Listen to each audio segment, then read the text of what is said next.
Vaqueros con pistolas. Carretas cubiertas cruzando las planicies. Y nativos norteamericanos usando pintura y plumas de guerra. Estas son las imágenes que muchos asocian con el viejo oeste estadounidense. El salvaje oeste, como lo conocemos, proviene de las películas de Hollywood y es una versión muy limpia y esterilizada de cómo era realmente el oeste. ¿Pero podría haber más en la historia? ¿Mucho, mucho más? Cuando pensamos en el viejo oeste, lo último que viene a la mente sería Billy the Kid persiguiendo un platillo volador a través del desierto.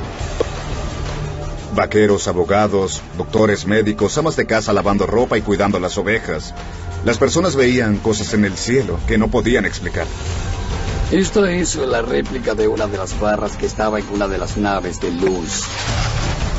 Y son protegidas por los seres estelares. Los extraterrestres de la antigüedad han estado aquí por millones de años.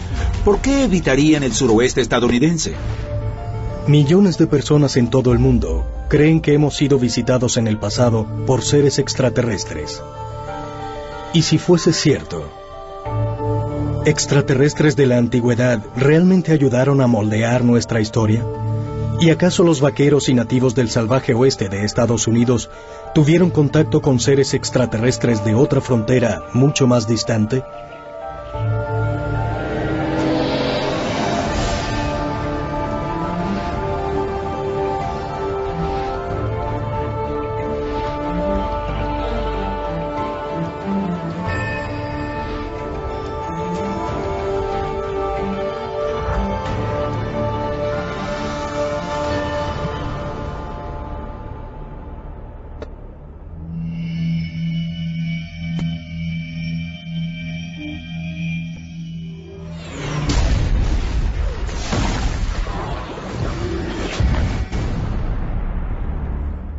¿Qué tipo de hombre va por allí haciendo explotar el ganado de otros?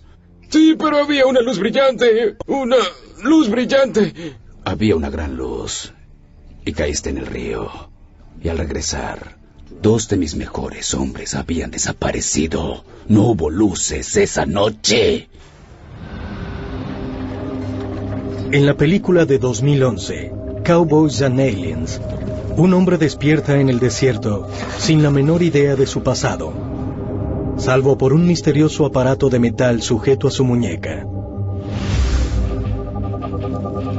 Esto podría brindar la clave no solo de su identidad, sino de su capacidad para proteger al pueblo de Absolution de un ataque mortal de naves extraterrestres.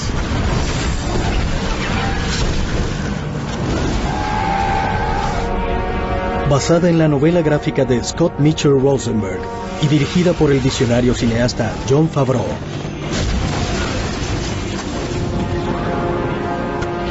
Cowboys and Aliens ¡Están regresando! mezcla hábilmente las convenciones del western clásico de Hollywood con los efectos futuristas de una película de invasión extraterrestre. Pero aunque Cowboys and Aliens es producto de la imaginación de su creador, ¡Vamos! hay quienes creen que esta historia podría tener raíces en hechos históricos.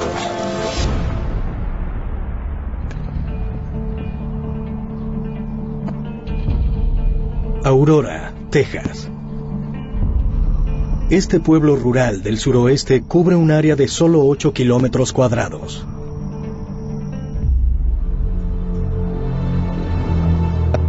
Las lápidas en el cementerio local señalan el lugar de descanso final de los esforzados rancheros y granjeros del área. Pero un cuerpo, supuestamente enterrado aquí, no tiene ninguna marca. El cementerio de Aurora fue fundado en 1861, justo al inicio de la guerra entre los estados. La Comisión Histórica del Estado de Texas puso un cartel allí que dice que el cementerio es bien conocido por la leyenda de que una nave espacial se estrelló cerca en 1897 y el piloto que murió en el accidente fue enterrado aquí.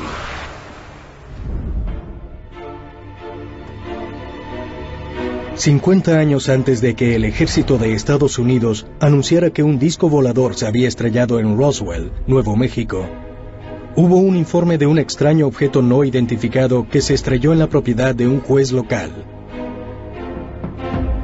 En una mañana de abril de 1897, una nave aérea supuestamente se estrelló contra un molino de viento, en la propiedad de un caballero llamado Juez Proctor. La nave estalló en llamas y se quemó por completo, básicamente. Hubo una explosión. En esos días, antes de la televisión, antes de los aviones de jet, cualquier ruido fuerte llamaba tu atención. Además, el suelo tembló, así que supieron que algo tremendo había ocurrido. Un reportero local llegó a la escena. Reportó que había un gran campo de escombros y también que estaban los restos calcinados de lo que a él le pareció un extraterrestre de otro planeta. El ocupante, descrito como de otro mundo por los testigos, recibió un entierro cristiano y fue colocado en una tumba sin marcar. Era 1897, 6 años antes de que los hermanos Wright hicieran posible el vuelo de naves más pesadas que el aire. Así que, por eso, considero el accidente de la nave espacial de Aurora el arma humeante de la controversia de los ovnis. Esto ocurrió 6 años antes de que hubiera algo en el aire hecho por hombres. Los testigos aseguraron que los restos del accidente fueron recuperados por las autoridades locales y nunca fueron vistos de nuevo. Otros aseguran que el juez Proctor los enterró en el fondo de un profundo pozo.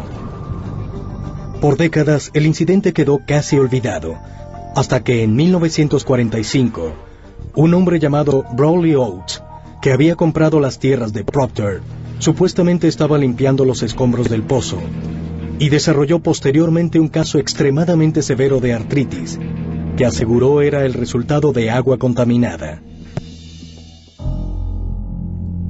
Él creía que el agua del pozo contenía algún tipo de elemento que le ocasionó un severo caso de artritis. Fue un caso de artritis tan grave que finalmente lo mató. Así que muchos hoy se preguntan si el pozo no estaba contaminado con algún tipo de agente radioactivo, lo cual explicaría su artritis. Hallamos que las personas que usan ese pozo enferman, y lo que ocurrió en algún momento fue que los descendientes de esas personas decidieron cementar el pozo. El incidente de Roswell en 1947 también inició una apasionada controversia sobre el incidente de Aurora, esta vez vinculada al extraño cuerpo que supuestamente descansa aún en una tumba sin marcar. Los investigadores deseaban exhumar el cuerpo, pero la asociación del cementerio local no se los permitió. Mi primera pregunta es, ¿por qué no? ¿Qué daño causaría? Como historiador me hace sentir sospechas cuando alguien intenta ocultarte algo o te dice que no puedes hacer algo. Me interesé en la historia de Aurora en 1973 y fui allí antes de que la lápida se perdiera. Y de hecho, probablemente sea una de las pocas personas que aún recuerda dónde estaba la tumba. La pequeña tumba estaba ubicada aquí. Era una tumba pequeña, como de un niño o una persona muy pequeña. Y la minúscula lápida, el marcador estaba por aquí. Hace algunos años, científicos con un radar capaz de penetrar la Tierra establecieron que realmente hubo una pequeña tumba aquí. En 1973, Bill Case era el escritor de aviación para el Dallas Times Herald. Yo trabajaba para el Star Telegram. Nos reunimos aquí. Él tenía un detector de metales y tuvimos 3 lecturas de metal en la tumba. Un par de meses después de que se perdiera la lápida, Bill me invitó a reunirnos aquí. Fuimos a la tumba y no obtuvimos lecturas en ella. Él me mostró 3 pequeños agujeros que habían sido taladrados en la tumba. Alguien había extraído el metal de la tumba. En décadas recientes, posteriores investigaciones del lugar del accidente han producido evidencia no concluyente, incluyendo rastros inusualmente altos de aluminio en el fondo del pozo, ahora condenado, donde el juez Proctor supuestamente desechó los escombros. ¿Podrían los eventos que ocurrieron en una granja de Texas en las primeras horas del 17 de abril de 1897 ser realmente evidencia de un encuentro cercano e extraterrestre? ¿Pudo haber sido el primer evento de ese tipo en ocurrir en la región oeste de Estados Unidos? ¿O fue solo uno de muchos?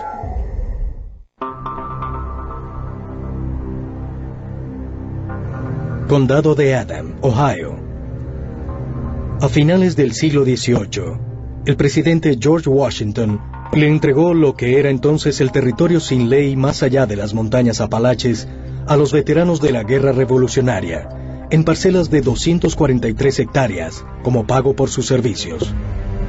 Pero cuando llegaron los colonos, hallaron que mucha de la tierra estaba cubierta por miles de montículos funerarios indígenas. Y uno de ellos era muy diferente del resto.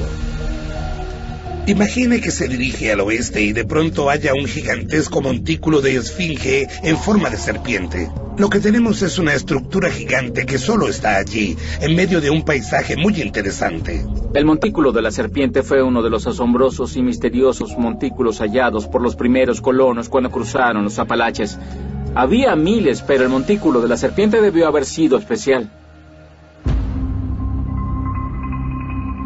Como las líneas de Nazca en Perú, el montículo de la serpiente es una gigantesca estructura prehistórica que parece haber sido creada para ser vista solo desde el cielo. El gran montículo de la serpiente en Ohio es realmente enorme y no puede apreciarse realmente cuando estás parado allí mirándolo. Lo que tenemos aquí fue hecho para ser visto desde el cielo. Es misterioso por el hecho de estar en una meseta elevada y oculto del mundo. A no ser que vuele sobre él en un avión, y está en un terreno muy disparejo. Y para diseñar eso y hacerlo bien, casi tendrías que estar arriba, mirando hacia abajo, para hacerlo bien, lo cual es un misterio. Esta estructura de 405 metros de largo serpentea a través del suelo y semeja a una serpiente enrollada comiendo lo que parece ser un huevo. Es el mayor montículo de efigie del mundo y, curiosamente, a diferencia de la mayoría de los montículos nativos estadounidenses, el gran montículo de la serpiente no fue construido como sepulcro. El montículo de la serpiente no tiene entierros. Es uno de esos montículos misteriosos que nos brinda pistas de quién lo construyó, pero en la propiedad había montículos funerarios que se remontan al muy temprano período Adena, hace casi 3000 años. Otro aspecto curioso del montículo de la serpiente es el lugar que los antiguos nativos estadounidenses eligieron para construirlo, en el abultamiento exterior de un cráter de meteoro de 8 kilómetros de ancho. Hace 300 millones de años, un meteoro cayó en esta área y golpeó la Tierra a unos 80.000 kilómetros por hora. El montículo de la serpiente está construido justo en el borde de ese cráter, y hay anomalías magnéticas y fallas que atraviesan el montículo de la serpiente y que los nativos estadounidenses podían hallar y sentir los efectos positivos de la energía que salía del suelo. Si llevas una brújula al gran montículo de la serpiente, hay ciertos lugares donde la aguja se mueve constantemente. Así que obviamente tenemos extraños campos magnéticos allí y también anomalías gravitacionales. El mito dice que cuando los nativos estadounidenses llegaron aquí, vieron aves similares a palomas migratorias o palomas mensajeras circulando por millones. Porque en el cráneo de la paloma hay un pequeño trozo de hematita o magnetita, y así es como navegan. Y no podían saber dónde estaba el norte. ¿Pueden imaginar millones de aves volando en un círculo de 8 kilómetros de ancho? Además de crear anomalías magnéticas, el meteoro también depositó varios elementos no originarios del área, incluyendo uno de los elementos más raros de la Tierra, el iridio. Al observar la ubicación del montículo de la serpiente, hallamos que no solo hay hierro y uranio, sino también iridio. El iridio puede resistir temperaturas de hasta 2000 grados Celsius, no es corrosivo y de hecho se ha usado en naves espaciales no tripuladas. Mucho del iridio, al parecer, proviene del espacio exterior, en lugar de hallarse en la Tierra. El iridio se usa en los circuitos termoeléctricos. Esas sondas espaciales incluyen una fuente radioactiva, pues es lo único que puede brindar suficiente energía cuando están más allá de Júpiter y no hay luz solar ni hay nada. Tenemos hierro, iridio y uranio. 3 sustancias que definitivamente no deberían tener ninguna utilidad para los nativos estadounidenses. La pregunta es, ¿a quién le eran útiles? Los teóricos de los antiguos astronautas creen que los extraterrestres pudieron haber venido a este lugar a extraer iridio para su nave espacial, y señalan numerosas cuevas ubicadas en el abultamiento del cráter bajo el montículo como evidencia de ello. Aquí podemos ver una de esas cuevas. Es muy grande y ya se cree que este lugar tiene muchos millones de años. Es posible que haya muchas cuevas.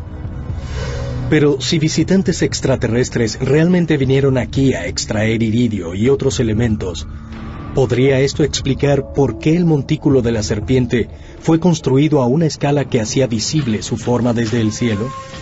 El montículo de la serpiente es un marcador espacial, según los indios Shawnee. Están convencidos de que viajeros espaciales usan el montículo como marcador. Según el anciano Zuni Clifford Mahuti, los Shawnee no son los únicos nativos estadounidenses en creer que el montículo de la serpiente tiene un vínculo extraterrestre. Los ancestros estelares les enseñaron a los indios estadounidenses de dónde venían y cómo debían realizar sus rituales. Creo que los constructores del montículo fueron esas tribus indias que tuvieron contacto con los extraterrestres. Es la esencia de nuestra cultura. Y los montículos eran lugares donde practicábamos y aprendíamos de esos seres que llegaron de fuera de este mundo a visitarnos. Los teóricos de los antiguos astronautas también señalan la ubicación y forma del gran montículo de la serpiente como prueba de su origen extraterrestre. La propia serpiente fue alineada con una constelación que tuvo su ápice en lo alto del cielo nocturno. Hace 5000 años, la constelación Draconis fue usada para alinear la Gran Pirámide. Además de alinearse con las estrellas de Draconis, las espirales del montículo de la serpiente también se alinean con los eventos solares del solsticio y el equinoccio, además del ciclo lunar de 18,6 años. ¿Podrían estas precisas alineaciones astronómicas sugerir que el montículo de la serpiente servía a un propósito mayor que solo actuar como marcador? Algunos creen que debido a sus anomalías magnéticas, este lugar pudo también ser usado para obtener energía. Estas anomalías magnéticas, esas fallas, atraen relámpagos. El montículo de la serpiente está justo en el borde de un afloramiento de piedra caliza pura, o dolomita, que es aún mejor que la piedra caliza con la que construyeron la Gran Pirámide, y es altamente semiconductora. Esta es la que yo llamo la piedra del montículo de la serpiente. Es un rasgo inusual que parece estar hecho de un tipo diferente de dolomita del que existe en el afloramiento de la serpiente en general. Esta piedra pudo haber sido colocada en el centro del óvalo. Así no tendrías muchos relámpagos al azar, sino que muchos de ellos probablemente caerían sobre la piedra.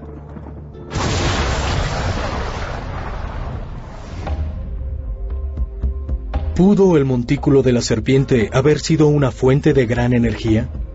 ¿Pudo haber contenido avanzada tecnología extraterrestre que se perdió de algún modo?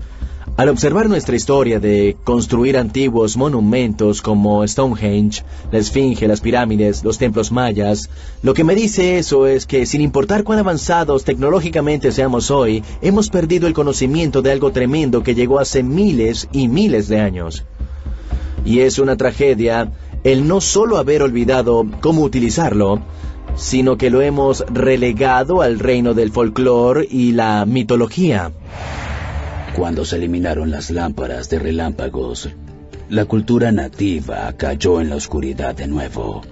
Hace unos 5000 años, Pero sabemos que, si sus profecías son ciertas, el montículo de la serpiente será reactivado de nuevo algún día.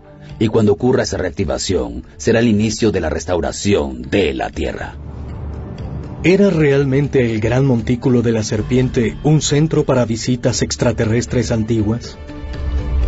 De ser así, tal vez haya algo de cierto en las leyendas de otros encuentros extraterrestres aún más extraños en el oeste estadounidense. Un negocio familiar es duro. Oh, no.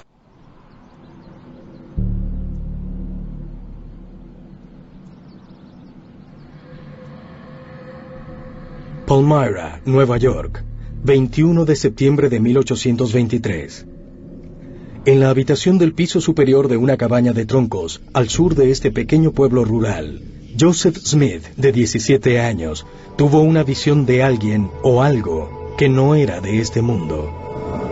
Era tarde en la noche, estaba oscuro y la habitación se inundó con una luz muy brillante. Y un personaje flotaba en medio del aire, con los pies despegados del suelo, y se identificó a sí mismo como Moroni. Después de hablar con Joseph Smith por un rato, Moroni pareció ascender en el aire, dejando la habitación en completa oscuridad de nuevo. A la mañana siguiente, Moroni regresó con Joseph Smith para mostrarle el libro dorado oculto, que es el que conocemos hoy como el Libro de los Mormones. Según el Libro de los Mormones, Moroni se identificó ante Joseph Smith como un hombre que vivió en Estados Unidos a finales del siglo IV y principios del V. Pero Estados Unidos no era el hogar de Moroni. Aseguraba tener orígenes mucho más distantes. Moroni aseguró venir del cúmulo estelar de las Pléyades, así que la iglesia actual, con 9 millones de seguidores, cree que pudo haber tenido su origen no en este mundo, sino en otro. Según Joseph Smith, Moroni no solo aseguró venir de otro planeta, también le ordenó excavar las placas doradas de la colina Cumorah, que los estudiosos creen es una referencia a un antiguo montículo nativo estadounidense, similar al montículo de la serpiente. Hemos descubierto que en los montículos funerarios y otros montículos de esfinges en la región nativa estadounidense tenemos esas placas.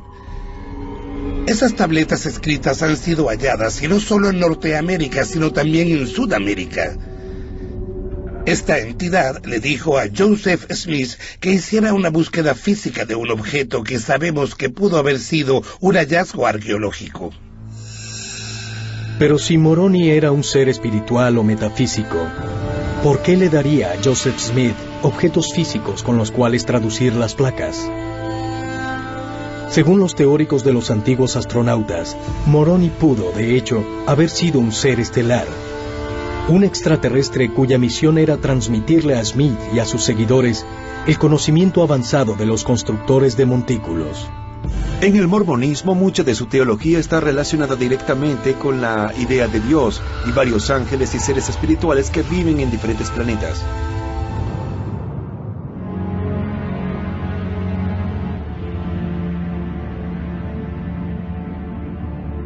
Según las leyendas nativas estadounidenses, los seres estelares dejaron la Tierra hace miles de años, casi al mismo tiempo que los teóricos de los antiguos astronautas creen que los extraterrestres dejaron Egipto. Pero si la visión de Moroni por Joseph Smith fue real, ¿pudo haber sido no un encuentro espiritual, sino uno extraterrestre? De ser así, tal vez hubo otras visitas extraterrestres similares, que a su vez alimentaron un creciente interés en las estrellas durante el siglo XIX. En el siglo XIX las personas estaban muy interesadas en la astronomía. Se creía que había vida en otros planetas, así que a menudo las luces en el cielo eran atribuidas a posibles visitantes de otro mundo.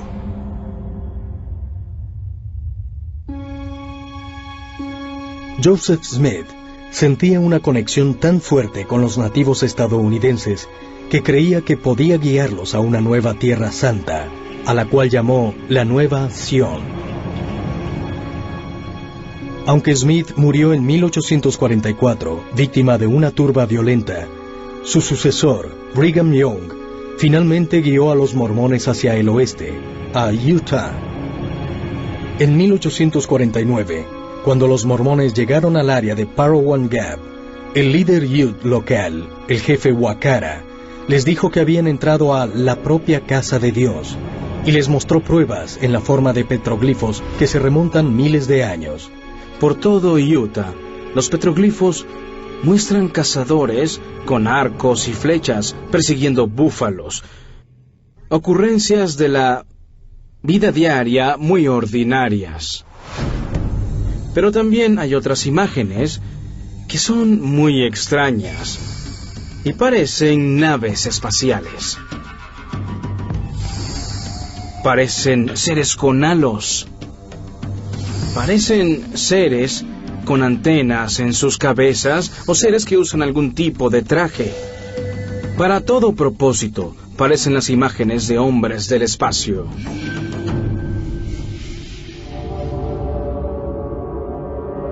Great Falls, Montana, 19 de octubre de 1865. 6 meses después del asesinato del presidente Abraham Lincoln, un trampero de pieles reportó lo que podría ser el primer accidente documentado de un ovni en el viejo oeste. En 1865, el Missouri Democrat reportó que un trampero vio una luz viajando por el cielo en la noche. Voló sobre su campamento, se desarmó y se estrelló en el bosque a algunos kilómetros.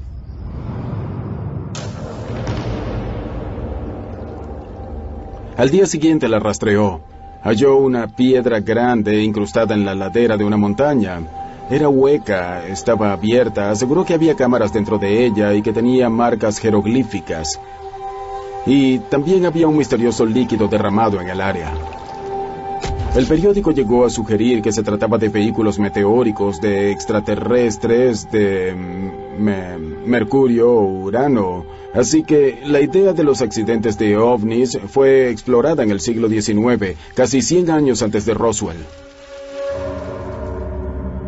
Pero lo que hace esta historia aún más intrigante para los teóricos de los antiguos astronautas es la ubicación del avistamiento, en la parte norte del río Missouri.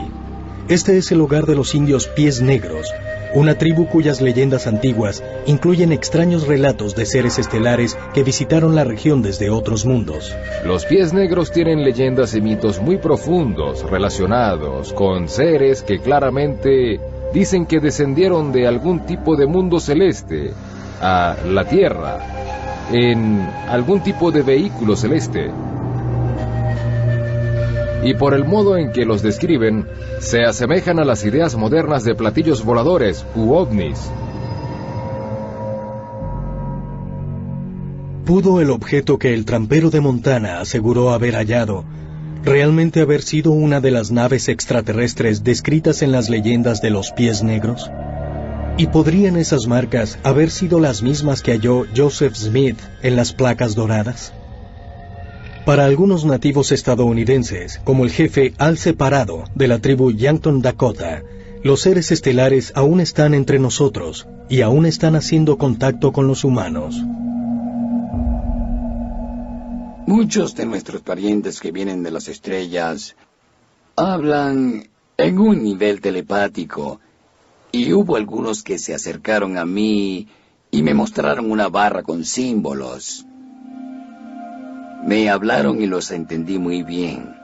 Esta es la réplica de una de las barras que estaba en una de las naves de luz. Y representan leyes universales, y son custodiadas por los seres estelares, así que son leyes universales.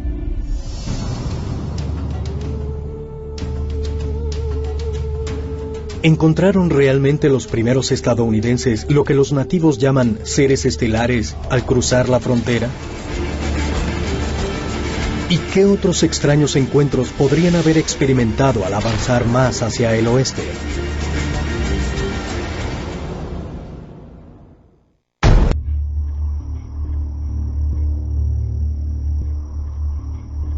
Tombstone, Arizona.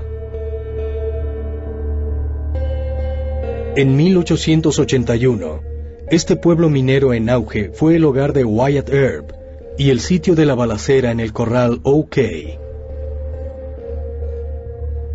Menos de 10 años después, se convertiría en el lugar de uno de los avistamientos de ovnis más extraños de la historia. Según una historia, en el epitafio de Tombstone, en 1890, 2 rancheros estaban en el desierto de Arizona cuando vieron una especie de ave monstruosa volando con una enorme envergadura de alas. El cuerpo fue descrito como similar al de un cocodrilo y las alas fueron descritas como membranosas. Hay otra versión de la historia contada por los 2 viejos vaqueros cuando eran muy ancianos. Solo le dispararon al ave y ésta se alejó. Era literalmente a prueba de balas. Hubo varios reportes de grandes aves a las que los vaqueros disparaban o perseguían por grandes distancias y reportaron que las balas rebotaban de la piel. Pero, ¿fue la historia de esta ave gigante simplemente un engaño, como creen muchos? ¿O había algún grado de verdad en ella? En el viejo oeste tenemos historias de los Tommyknockers, criaturas que vivían en las minas. El jinete fantasma, que era un vaquero que volaba a través del cielo y también de trenes fantasmas. ¿Eran todas esas historias solo cuentos de fogata que se inventaban en el momento? ¿O se basaban en algún tipo de verdad? Para muchos estadounidenses que vivieron a principios y mediados del siglo XIX, la vasta frontera oeste ofrecía tanto una oportunidad como un profundo cambio sociológico. Liberados de las restricciones de las tradiciones europeas y el fundamentalismo judeocristiano, los primeros pioneros podían ahora experimentar con filosofías políticas, sociales y religiosas rechazadas por sus contrapartes orientales. Una de esas filosofías de reciente surgimiento era llamada trascendentalismo. El trascendentalismo fue tal vez la principal filosofía desarrollada en Estados Unidos en el siglo XIX.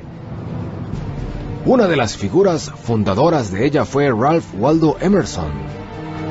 Fue la creencia en la vida extraterrestre la que lo hizo separarse de la cristiandad. El otro autor que también es parte de ello es el poeta Walt Whitman. Su trabajo más famoso fue Leaves of Grass de 1855. Y allí hay unas 200 referencias a la astronomía. Él creía firmemente en los extraterrestres. El trascendentalismo recordó que no todas las cosas son conocibles y que algunas cosas son conocibles pero no a través de los 5 sentidos. Así que eso expuso a los del este al dirigirse al oeste a nuevas ideas y opiniones. Otra fuerte influencia en el modo en que los estadounidenses del siglo XIX veían el mundo fue el surgimiento de un nuevo género de literatura, la ciencia ficción. Creo que la imagen que nos ha llegado por muchas películas y programas de televisión es que el vaquero era un personaje rudo e inculto. La mayoría de los vaqueros eran muy cultos, enfrentémoslo. No había mucho entretenimiento en las planicies. Uno de los primeros grandes escritores estadounidenses de ciencia ficción fue el veterano de la Guerra Civil, Ambrose Bierce, quien creía firmemente en la posibilidad de vida en otros mundos. Ambrose Bierce fue el autor de historias cortas muy extrañas. La dificultad de cruzar un campo trataba de un granjero de Alabama que un día caminaba por un campo cuando simplemente desapareció, se fue. Y años después, su esposa decía que podía oír su voz de vez en cuando, proveniente del círculo, pero él no estaba allí. Ambrose Bierce intentaba mostrarnos que ese hombre viajó interdimensionalmente a otro lugar. Y aunque aún estaba allí, no estaba allí. Muchos estudiosos e historiadores creen que Bierce, así como otros autores de la temprana ficción de fantasía, fueron influenciados por los nativos estadounidenses y su folclore. Además de creer en seres estelares, creían en la existencia de puertas interdimensionales o portales que permitían viajar por el tiempo y el espacio. Si pensamos en personas que desaparecen repentinamente a través de un agujero en el espacio-tiempo a otra dimensión en la superficie, al pensar en la moderna teoría de la relatividad y en que puedes curvar el espacio y el tiempo, no parece tan loco, pues sabemos cómo describir matemáticamente agujeros en el espacio-tiempo que conectan unas regiones del espacio con otras. El misterio de si esos portales realmente existen pudo haber sido resuelto por el propio Ambrose Bierce cuando se aventuró al sur de la frontera, al desierto mexicano. A principios del siglo XX, Ambrose Bierce estaba en el norte de México, en un área conocida por fenómenos extraños llamada Paquime. Esta área también se cree que es otro de esos portales interdimensionales. Una teoría dice que Bierce pudo no haber viajado solo a México. Otro personaje muy pintoresco llamado Mitchell Hedges pudo haber viajado con él a México.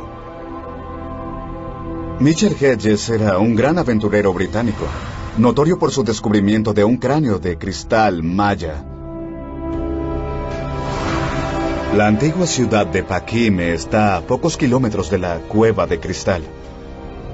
Los mayores depósitos de cristal del mundo se hallan aquí. Mitchell Hedges creía que su cráneo era capaz de comunicarse psíquicamente con una persona y transferir interdimensionalmente ese mensaje a un ser extraterrestre. La teoría es que Hedges, junto con Bierce, pudo haber descubierto o dominado el método de hablar a través de los cristales o de emplear su poder. Y pudo haberse transportado, como en sus historias, a un espacio interdimensional para no ser visto nunca de nuevo. Mientras estuvo allí, envió su última comunicación conocida, que fue una carta, y esa carta terminaba con esta frase: en cuanto a mí, parto mañana a un destino desconocido. El hombre que escribió sobre tantas desapariciones extrañas nunca fue visto u oído de nuevo. ¿Fue Ambrose Bierce víctima de un crimen? ¿O halló un portal interdimensional como los descritos en sus historias? Tal vez la respuesta pueda hallarse en un misterioso lago en California, que muchos consideran podría ser un verdadero portal a otro mundo.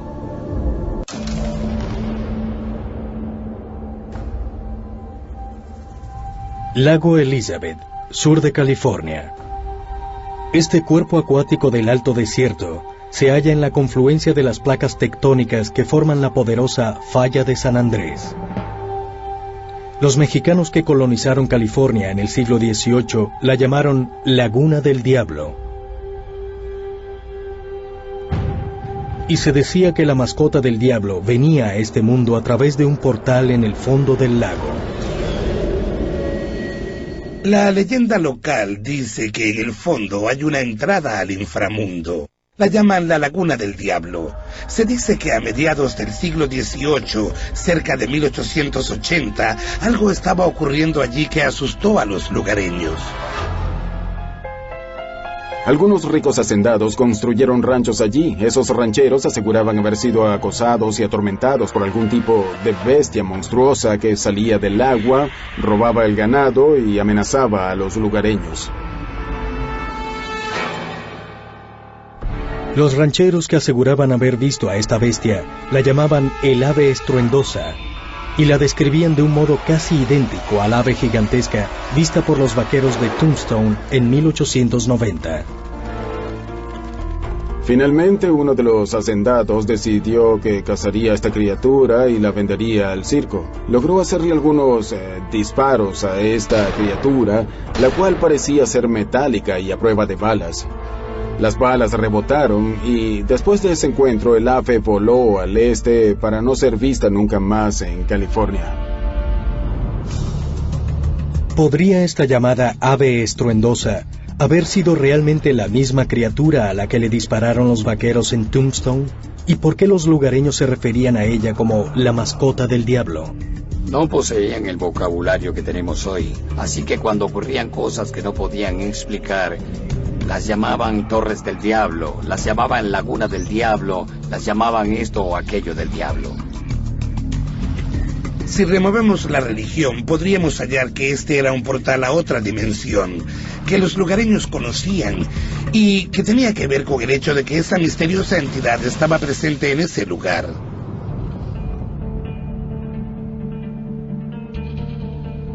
Si un portal a otra dimensión o a otra parte del universo yace en el fondo del lago Elizabeth, ¿podría también ser posible que el ave estruendosa no fuese realmente una criatura, sino algo aún más increíble?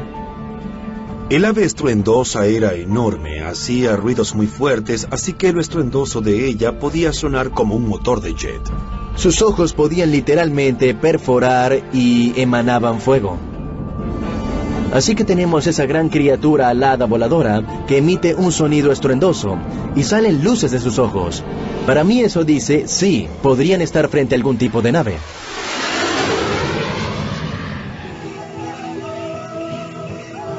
Los indios nativos de Norteamérica, por supuesto, conocían las aves, pero ahora había llegado algo diferente. Un objeto que podía volar, más grande que el águila, pero al mismo tiempo hace un ruido tremendo. Así que tenemos la creación del ave estruendosa. Incluso cuando los aviones comenzaron a volar por primera vez en el cielo, en el suroeste, se referían a ellos como aves de metal. De hecho, cuando el primer avión de ala fija aterrizó en Zuni, los indios de allí salieron y adoraron al avión. Me hace pensar en un concepto llamado rastreo cultural, que es la idea de que los ovnis pueden disfrazarse para parecer casi cualquier cosa. Si regresamos a la antigua China, ellos hablan sobre dragones voladores. Si regresamos a los antiguos egipcios, ellos hablan de botes voladores. Si volvemos a los tiempos romanos, hablan de escudos voladores. Tal vez era solo su interpretación o tal vez fue lo que vieron realmente. ¿Acaso los vaqueros de Tombstone, Arizona, y los rancheros del lago Elizabeth vieron un vehículo extraterrestre que pudo haber estado visitando Norteamérica por miles de años? La verdad del asunto es que hay historias muy interesantes e increíbles del siglo XIX sobre objetos voladores y encuentros y eventos extraños. El viejo oeste no era solo rudo y mortal, sino también misterioso. Era una época cuando las personas a menudo se topaban con cosas que no entendían y debían inventar historias para explicarlas. Y vemos eso en casi todas las sociedades. ¿Cuántas cosas conocemos hoy que se pensaban que eran imposibles? Siempre trato de mantener la mente abierta cuando oigo una historia y tal vez no la crea, pero tampoco la desacredito.